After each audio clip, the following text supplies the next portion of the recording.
Hello বন্ধুরা, কেমন আছো তোমরা সবাই? আমরা তো বেশ ভালো আছি। আমার নতুন একটি ভিডিওতে তোমাদের অনেক অনেক স্বাগত।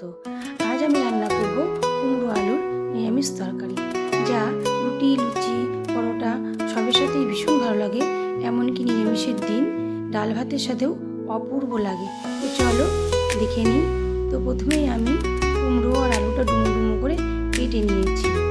এরপরে আমি কড়াইতে তেল গরম করে আলুটা আর কুমড়োটা ভেজে নেব। তো প্রথমেই আমি কড়াইতে তেল গরম করে আলুটা দিয়ে দিলাম। এরপরে আমি আলুর মধ্যেই সামান্য লবণ আর হলুদ দিয়ে আলুটা লাল লাল করে ভেজে নেব। আলুটা আর কুমড়োটা লাল লাল করে ভেজে নিলে তরকারিটা খেতে ভীষণ ভালো লাগে। তো প্রথমে এই জন্য আমি আলুটা লাল লাল করে ভেজে নিচ্ছি। তো বন্ধুরা, আমার ভিডিওটি যদি তোমাদের ভালো লেগে থাকে তো লাইক, কমেন্ট, শেয়ার করে দিও আর চ্যানেলটি সাবস্ক্রাইব করে আমার পাশে থেকো। তো এবারে আমি আলুটা তুলে নেব। আলুটা আমার পুরোপুরি ভাজা হয়ে গেছে। এই তেলের মধ্যেই আমি সামান্য তেল অ্যাড করে নিয়ে এবারে আমি কুমড়োটা এই তেলের মধ্যে ভেজে নেব।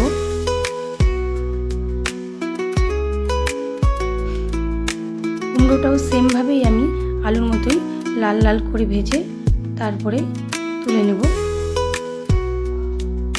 এই যে আমি লবণ হলুদ দিয়ে দিলাম। এবার লবণ হলুদ দিয়ে আরও 2-3 মিনিট ভেজে নেব।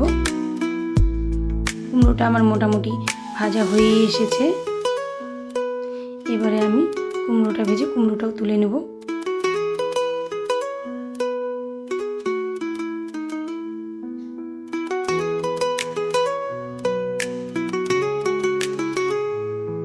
এই কুমড়ো ভাজার তেলেই আবার আমি একটুখানি তেল অ্যাড করে নিলাম।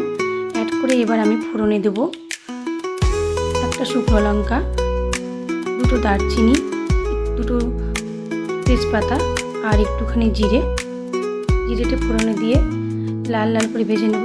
তখন মিষ্টি একটু সুন্দর গন্ধ বেরিয়ে আসবে, তখন তার মধ্যে আমি অ্যাড করব আদা আর কাঁচা লঙ্কা বাটা।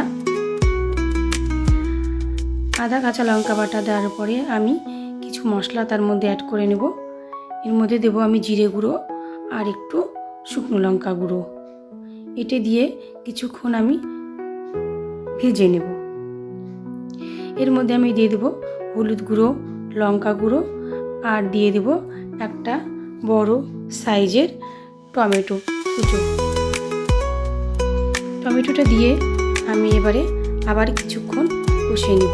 তো বন্ধুরা, আবার বলছি, আমার ভিডিওটা যদি তোমাদের ভালো লেগে থাকে অবশ্যই লাইক, কমেন্ট, শেয়ার করে দিও আর চ্যানেলটি সাবস্ক্রাইব করে আমার বেশ পাশে থেকো। তো এই যে এবারে আমি আবার কিছুক্ষণ কষিয়ে নেব। হালকা একটু জল দিয়ে আমি সুন্দর করে মশলাটা কষিয়ে নেব, যাতে মশলাটা থেকে কাঁচা গন্ধটা চলে যায়। ততক্ষণ পর্যন্ত কষাবো যতক্ষণ পর্যন্ত মশলাটা থেকে তেল বেরিয়ে না আসে। তো আমার মোটামুটি মশলাটা কষানো হয়ে গেছে। এবার আমি ভেজে রাখা কুমড়ো আর আলুটা দিয়ে দেব। আলুটা আর কুমড়োটা তো আমার ভাজাই ছিল। এবারে আমি এখানেও 4-5 মিনিট হালকা আছে আমি আলুটা আর কুমড়োটা সুন্দর করে কষিয়ে নেব।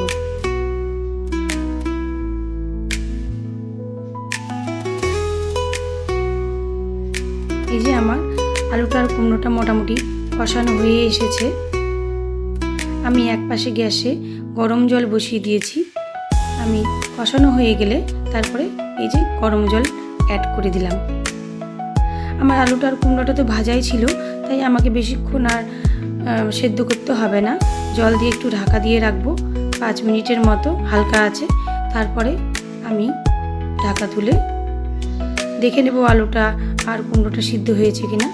তো তারপরে আমি সামান্য একটু চিনি দিয়ে দিলাম। নিরামিষ তরকারি একটু মিষ্টি মিষ্টি ভালো লাগে, তো এই যে আমি তার জন্য একটুখানি চিনি দিয়ে দিলাম।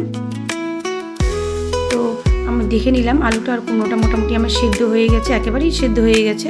তো এবার আমি নামিয়ে নিব আলু আর কুমড়োর তরকারিটা। তো এই যে আমার নামানো হয়ে গেছে, একেবারে পরিবেশনের জন্য তৈরি হয়ে গেছে আলু আর কুমড়োর তরকারি। তো বন্ধুরা, আমার রেসিপিটি যদি তোমাদের ভালো লেগে থাকে অবশ্যই লাইক, কমেন্ট, শেয়ার করে দিও। টাটা।